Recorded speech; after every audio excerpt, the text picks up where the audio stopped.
holy crap. Like, it actually went noticeably faster.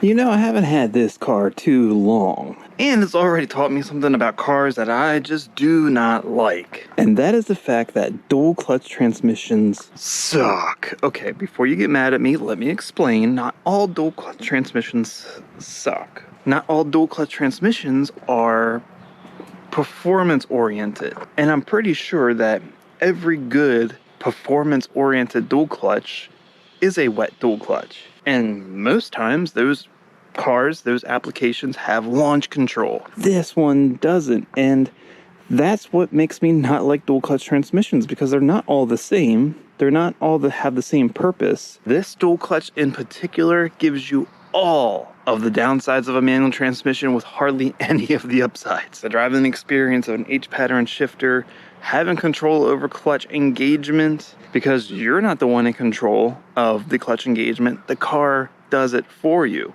and does it however it wants and whatever it wants, regardless of your input. What that does is basically makes a very lazy car out of the hole. Trying to take off with this car is, it's great once it takes off. It's taking off is the problem. Because it's so dang slow off the line, the 60 foot on this car is atrocious. The sad reality of that 60 foot is it would be quicker with the same power, a lot quicker, probably by 2/10 at least, could be even more, if this car was able to slip the clutches within power. Because what happens is there's a momentary delay from when I put my foot on the gas to when the car decides to actually start moving. The car will kind of like slowly creep a little bit before it starts fully engaging the clutches. And then once the clutch is engaged, it still has to get into power band because it is a small turbocharged engine. And by the time it does all that, you've already rolled out multiple feet. So it kills your times, man. Albeit, we all know this car was not made to go fast, but it would be so much better if it could just take off with some boost. So in this video, I am going to venture out and do some draggy runs. I'm only gonna record 60 foot because that's all I'm worried about. All I can really do now, since I have no extra power in the car or nothing, is just figuring out what the car likes and what's the best mode and the best setup for launching the car. When I was getting my baseline numbers for everything, I basically just had this car set up in sport mode right there. And then of course I had it down in sport or select shift with traction and stability completely off.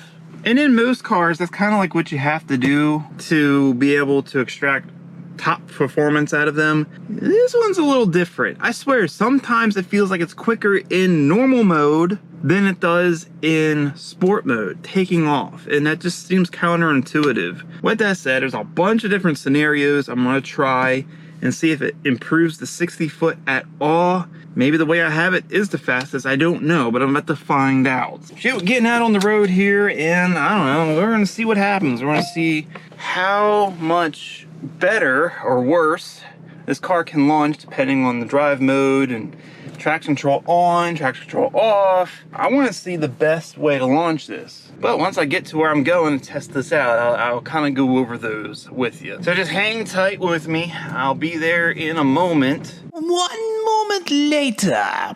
So let me real quick demonstrate what I'm talking about with this lag. You gotta think it's all computer controlled. By the time you put your foot down, the car has to then decide how fast it needs to engage everything. And yeah, look, it's not super quick. Floor it. See, right there, just floor it. See how lazy it is off the line? Yeah, that's a problem.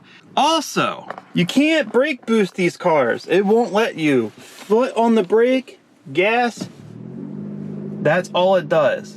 And that is not enough RPM, and that's not even actually slipping the clutches. Watch what happens. Let off the brake, and it's no faster than just punching it from a stop. So there's no benefit there. Now, there is one other option that I've seen people do, and I will never do this on a normal basis, but just to test this, we're gonna see if this actually does anything.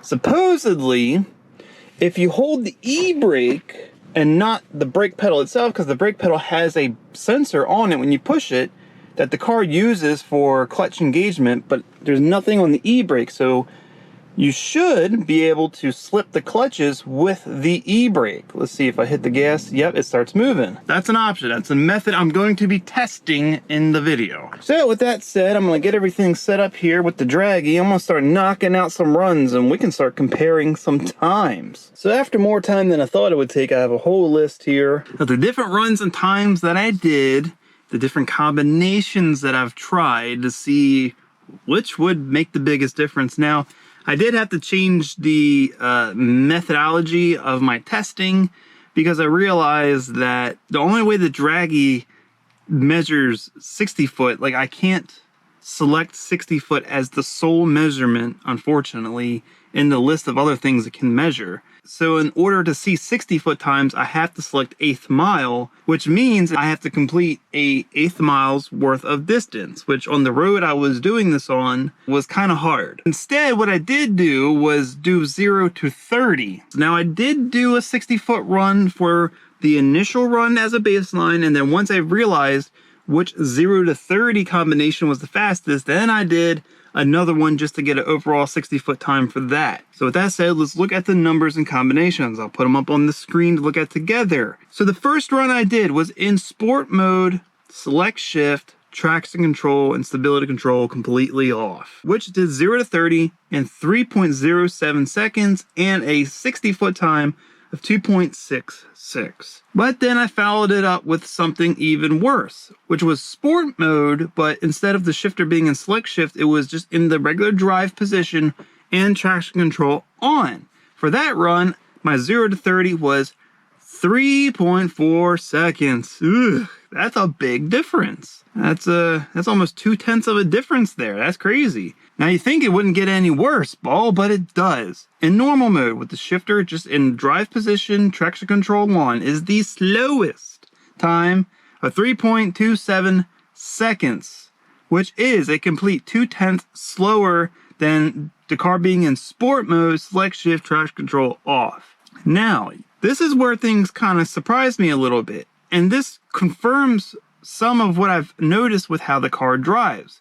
Remember earlier in the video I said it feels faster in normal mode sometimes. That has been confirmed because in the car in normal mode with the shifter in select shift position, traction control, stability control completely off, it did 3.04, which is even faster than in sport mode. How does that make any sense, Hyundai?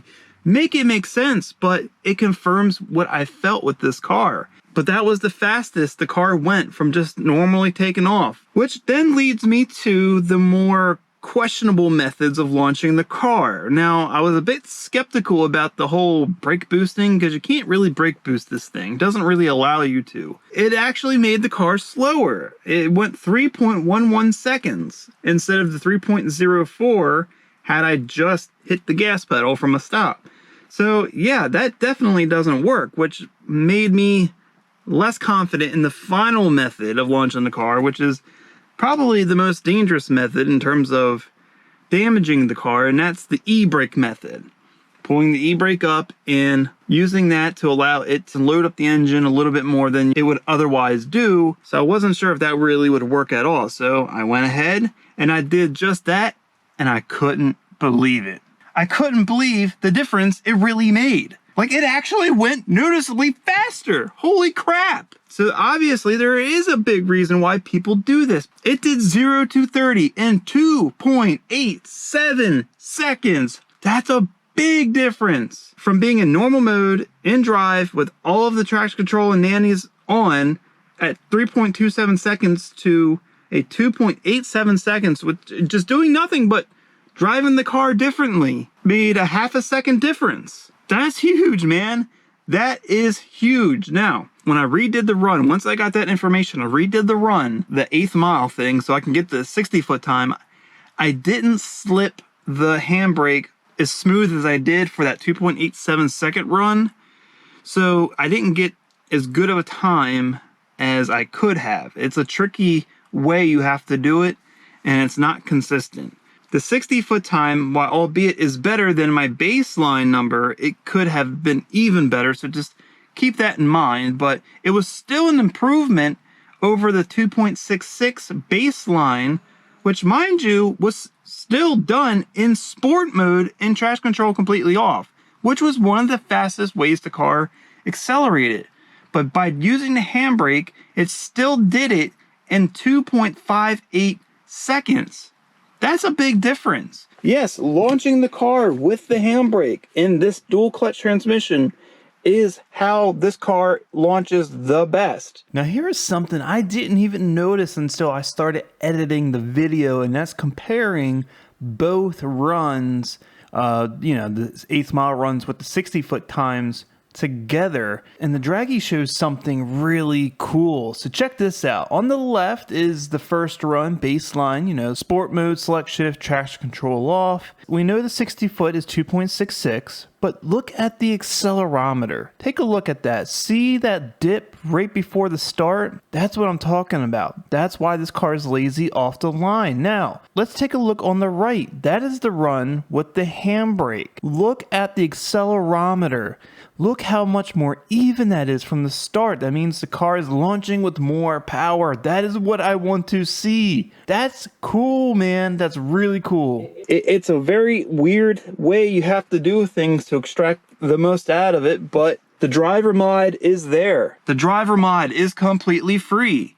That is crazy. So let me show you kind of what this launch looks like. It's a bit weird, but let's see if I can get it on camera. All right, I'll try my best to do this with one hand, but the winning launch combination, handbrake, engage, kind of hold that up, get off the gas. That's good. Oh, that's ridiculous. It just seems to allow it to load up just enough to quicken it up. It just makes just a little difference, but it's a positive difference. That is definitely a driver mod. That is something that the driver just has to know about the car to do to make it faster. The car will not do that on its own, and it's not supposed to. So it's not a driver mod that I'll implement often, if at all, other than this video. But it's kind of cool to see. It's cool to see the difference the driver makes in how a car performs, because with no other changes other than just different way of driving the car, it's faster. That's crazy. That's nuts, man. That really is cool to see. I found that very interesting. If you found it interesting, please go ahead, give the video a thumbs up and share with everyone you know. If you want to see more content like this and you haven't already, go ahead, subscribe to the channel, and keep a lookout for the next Karz Created video.